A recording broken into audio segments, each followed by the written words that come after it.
Mondi Kamal, votre professeur d'informatique. Donc, ce cours est dédié au niveau tronc commun, options, donc toutes les options, et la matière, c'est informatique. Donc, on va entamer les exercices du chapitre algorithme, donc structure de contrôle de base. Donc, nous sommes restés aux exercices d'approfondissement. Donc, la question numéro 2, concevoir un algorithme qui demande à l'utilisateur si un nombre à l'utilisateur donc de lui donner un nombre et qu'il affiche si ce nombre donné est pair ou impair. Donc, afin d'analyser ce problème, donc on va savoir quelle est la variable qu'on va utiliser. Donc, on va utiliser seulement une variable, on va appeler donc ça va être nombre ou n. Et ce nombre, on va savoir si il va être pair ou impair. Mais comment on va lui tester? Donc, on sait que si un nombre est divisé par 2, donc s'il est pair, donc le reste de la division, il va être 0. Mais s'il est impair, donc si on divise un nombre impair sur 2, donc le résultat, il va être de 1. Donc, on commence l'algorithme toujours par le nom, algorithme. Et je vais lui appeler la parité. Donc, la parité. Point virgule. Donc, les variables qu'on va utiliser, donc on va utiliser seulement une seule variable. Donc, on va l'appeler n. Donc, variable n. N, ça va être de type, normalement, c'est entier.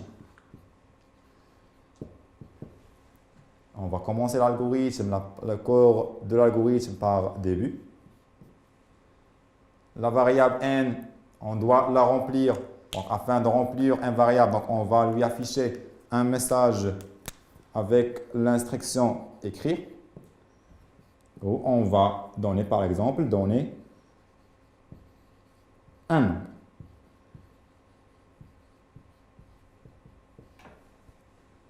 Ensuite, on va mettre lire le nombre qui est nommé n.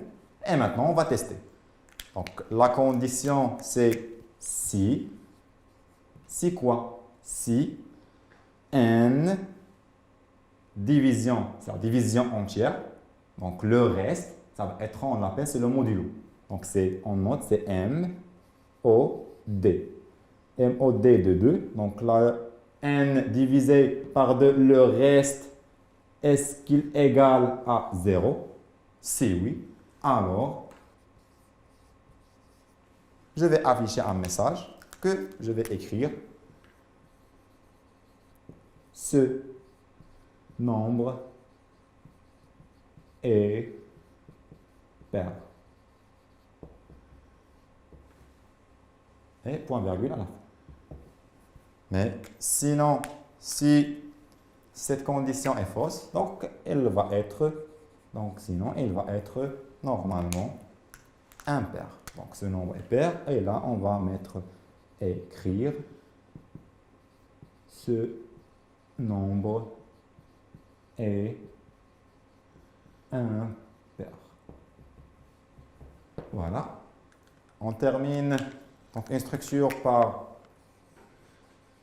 fin ici et on note donc fin pour terminer notre algorithme.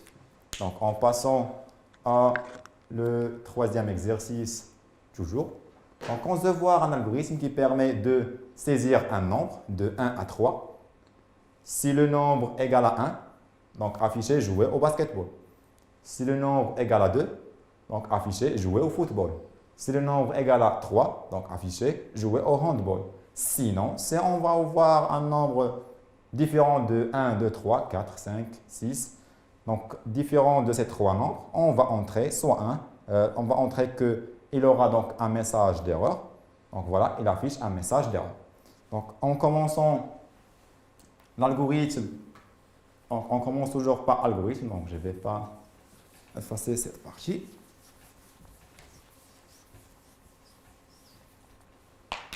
Donc algorithme, on va noter par exemple choix du sport. Voilà, donc choix sport. La variable, elle va être une seule variable. c'est pas 3, parce que 1 et 2 et 3 sont des valeurs qui vont être contenues sous forme d'une variable. Donc, une seule variable. La variable, on peut la nommer A, B, R. Donc, je vais mettre N. Et cette variable, elle va être de type entier. Voilà.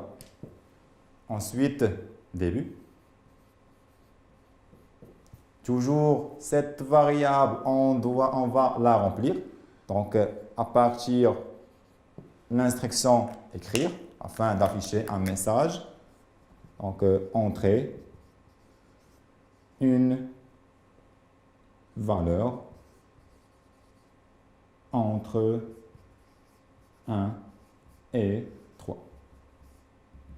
Point, virgule à la fin. Entre 1 et 3, c'est-à-dire 1, 2 ou 3. Ensuite, lire la variable n. Voilà. Et maintenant, on va commencer les cas. Donc là, on a 4 cas, les 3 premiers cas. Et sinon, c'est la quatrième. Donc, soit on utilise si sinon, ou on peut utiliser les cas. Donc, pour cette fois, donc, on va changer, on va utiliser les cas. La structure à choix multiple. Donc, on note cas. La cas de quelle variable? C'est la variable n vaut. Donc, les cas que la variable n vaut. Donc, si la variable n vaut, par exemple, 1, qu'est-ce que je vais écrire?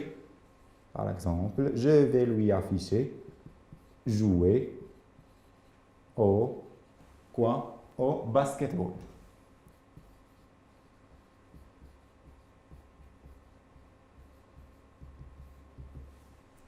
Cas numéro 2, donc s'il va montrer 2, donc je vais noter, écrire, jouer au football.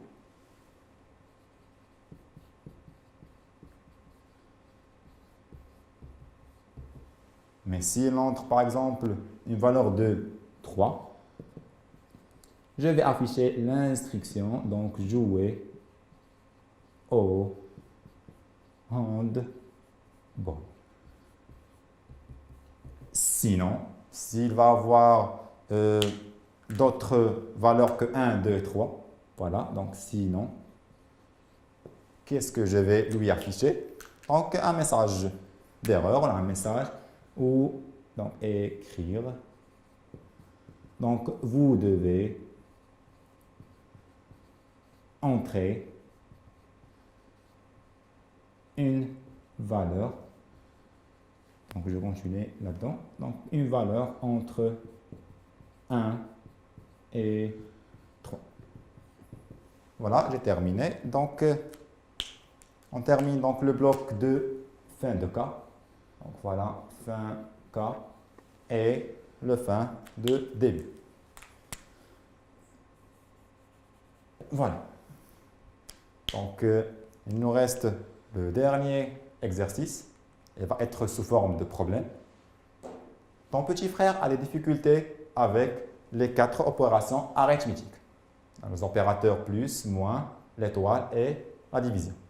Et vous voulez l'aider en élaborant un algorithme qui sera ensuite traduit en programme dans la prochaine séquence. Numéro 1. Concevoir un algorithme qui permet à ton frère de saisir 2 nombres et de choisir un opérateur de ces 4, puis effectuer l'opération correspondante et d'afficher le résultat. La question numéro 2.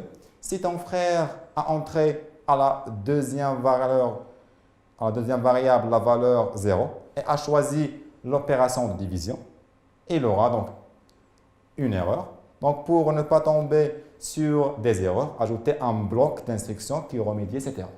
Donc, on va commencer par la première instruction, par la première question. Donc, la réponse de cette première question est la suivante. Donc, on a mis algorithme, le nom c'est opération. On a 4 variables. Donc, les 3 premières variables A, B et R sont de type réel. Donc, A c'est le nombre numéro 1, B c'est le nombre numéro 2, R c'est le résultat. La variable OP c'est l'opérateur. Donc, quel opérateur on va choisir? Ça va être de type caractère. Début. Donc, on va remplir les 3 variables ou 3 données d'entrée, A, B et OP. Entrer la première valeur, lire A. Afficher un message, entrer la deuxième valeur, on va lire la valeur de B. Et quel est l'opérateur choisi. On va lire la valeur de la variable OP. Ensuite, on va commencer nos conditions si OP égale plus. Puisque c'est chaîne de caractères, on a mis légumes. Donc, si OP égale à plus, alors donc on va mettre un traitement. Donc, R reçoit A plus B. La chose, ça va être à la fin. Sinon, si OP égale à, vous avez choisi le signe, l'opérateur moins, alors on va mettre R reçoit A moins B. Sinon, si l'OP égale à étoile, alors va être une formule de multiplication. Donc, R reçoit A étoile de B à A fois B. Sinon, si l'OP est slash, donc vous avez choisi la division, alors R reçoit A slash de B. Sinon, on va mettre un message. L'opérateur choisi n'est pas défini. Donc, vous avez, par exemple, entré un autre opérateur. Fin ci du bloc de condition, donc bloc conditionnel. Et à la fin, donc, on va afficher le message. Le résultat est R. À chaque fois, ça dépend de quel bloc va être exécuté. Sachant qu'on peut soit mettre une instruction à la fin, soit on peut la mettre sur chaque bloc de ces blocs, par exemple, de conditionnel. Et on a terminé par l'instruction fin. Et maintenant, on va passer aux deuxième question. Si ton frère a entré à la deuxième variable la valeur 0 et a choisi l'opération de division, donc slash, elle aura donc une erreur. Pour ne pas tomber sur cette erreur, ajouter un bloc d'instruction qui remédie cette erreur.